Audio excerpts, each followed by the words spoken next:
ঘোড়ার গাড়িতে চড়ে আজকে আমরা সবাই মিলে চলে আসলাম রাজপ্রাসাদে। সত্যিকারের রাজপ্রাসাদ না হলেও এটা কিন্তু রাজপ্রাসাদের চেয়ে কম নয়। বলছিলাম সংসদ ভবনের কথা। রাজপ্রাসাদে যেমন যে কেউ ঢুকতে পারে না, সংসদ ভবনেও তো ঠিক তেমনই, যে কেউ চাইলেই ঢুকতে পারে না। পহেলা বৈশাখের প্রথম পর্ব তো আমি আমার পেজে আপলোড করে ফেলেছি। আজকে চলে আসলাম দ্বিতীয় পর্ব নিয়ে। মেলা থেকে এসেই কিন্তু ইতি আবার বাসায় চলে গিয়েছে। ও নাকি ড্রেস চেঞ্জ করবে, ড্রেস চেঞ্জ করে তাড়াহুড়া করে চলে আসলো। ওকে বলেছিলাম বাসা থেকে আসার টাইমে যেন আমার জন্য এক বোতল পানি নিয়ে আসে। গুড গার্লের মতো কিন্তু আমার জন্য এক বোতল পানিও নিয়ে চলে এসেছে। মেলা থেকে বের হওয়ার সময় কিন্তু আমরা মনিকে কল করেছিলাম, মনিও টাইমলি আমাদের সাথে জয়েন করে ফেলেছে। সোজা চলে আসলাম মানিকদিয়া এভিনিউতে। এই পহেলা বৈশাখে কিন্তু মানুষ তিন ভাগে ভাগ হয়ে গিয়েছে। প্রথম ভাগ মানুষ গিয়েছে রমনা পার্কে, দ্বিতীয় ভাগ গিয়েছে সংসদ ভবনে, আর তৃতীয় ভাগ গিয়েছে কিন্তু টিএসসিতে।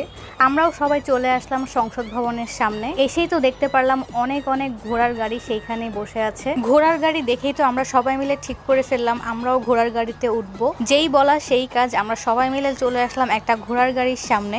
পহেলা বৈশাখে কারা কারা সংসদ ভবনে গিয়েছেন অবশ্যই কিন্তু আমাকে জানাবে। এখানে আমাদেরকে দেখুন ঘোড়ার গাড়িতে উঠে আমরা কতটা খুশি হয়েছি। আমরা তিনজন মিলে কি নিয়ে যেন গল্প করছিলাম, আর ইতি বলছিল যে ও নাকি প্রথমবারের মতো ঘোড়ার গাড়িতে উঠেছে। আমি মনিকে বলছিলাম যে ঘোড়ার গাড়িতে উঠেছি, মনেই হচ্ছে না কোনো ঘোড়ার গাড়িতে আছি আমরা। অনেকেই জানতে চাইতে পারেন যে ঘোড়ার গাড়িতে পার পারসন কত করে নিয়েছে। তো আমাদের তিনজনের জন্য নিয়েছে 150 টাকা। আর ঘোড়ার গাড়িতে কিন্তু প্রায় আমাদেরকে 1 মিনিটের মতো চড়িয়েছে। এই 1 মিনিটের জন্যই কিন্তু 150 টাকা নিয়েছে তারা। চোখের পলকেই যেন 1 মিনিট শেষ হয়ে গেল। এখন আমরা সবাই ঘোড়ার গাড়ি থেকে নেমে যাচ্ছি, আর নেমেই সামনের দিকে হাঁটা শুরু করব। আমি ঘোড়ার পাশে দাঁড়িয়ে একটু ছবি তোলার চেষ্টা করছিলাম, আর দেখছিলাম ঘোড়া আর আমি কিন্তু দেখতে একদম সমান সমান সাইজের। আচ্ছা, এগুলো কি সত্যিকারের ঘোড়া নাকি গাধা দিয়ে তারা ঘোড়া বানিয়েছে, একটু বলবেন তো আপনারা। হাঁটতে হাঁটতে সামনের দিকে দেখলাম রাস্তার ধারে কিন্তু অনেক সুন্দর জিনিস নিয়ে বসেছে। পহেলা বৈশাখে যা যা বসে আর কি, বাঁশি, ঢোল ইত্যাদি ইত্যাদি। শুরুতেই যে রাজপ্রাসাদের কথা বললাম, এই যে সেই রাজপ্রাসাদ। বিকালের দিকেই এত বেশি মানুষ হয়ে গিয়েছিল সেইখানে, সন্ধ্যায় তো